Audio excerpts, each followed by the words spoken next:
दो शेर मंगैया जवान के हैं जो भोजपुरी में अश्लीलता को रोक रहे हैं, उनके बारे में आप क्या कहना चाहेंगे समर और गौतम के लिए? वो धुरंधर हैं, वो बहुत बहादुर योद्धा हैं दोनों भाई, उनको फुल सपोर्ट है मेरा। वो जो मुहिम उठाए हैं वो सोचने पर लोगों को मजबूर कर दिए हैं, और उनको यही कहूँगा कि मेरे भाई तुम लोग हारना नहीं, ऐसे ही लड़ते रहना, किसी से डरना नहीं।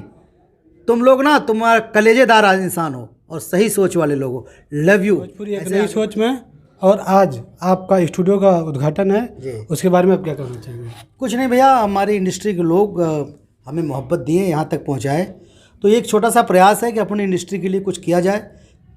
हम भी चार पैसा कमाएं, उनका भी कुछ अच्छा हो, वो भी कमाएं। तो अच्छी टेक्निक के साथ, अच्छी स्पेस के साथ एक छोटा सा स्टूडियो बनाया है। हमारा खुद का प्रोडक्शन हाउस भी हमने खोला है, एक म्यूज़िक कंपनी भी आज हमने खोली। तो हम अब सिनेमा खरीदेंगे भी, और भाई वो सिनेमा भी आखिर में कोई ना कोई तो देखते ही होगा ना, ऐसा तो है नहीं कि उसको नहीं देखेंगे कोई। तो उस सोच के हिसाब से हम लोगों ने एक प्रयास किया है।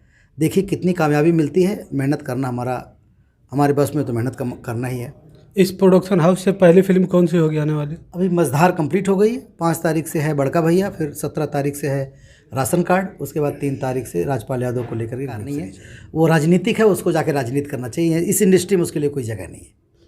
दो शेर मंगैया जवान के हैं जो भोजपुरी में अश्लीलता को रोक रहे हैं, उनके बारे में आप क्या कहना चाहेंगे समर और गौतम के लिए? वो धुरंधर हैं, वो बहुत बहादुर योद्धा हैं दोनों भाई, उनको फुल सपोर्ट है मेरा।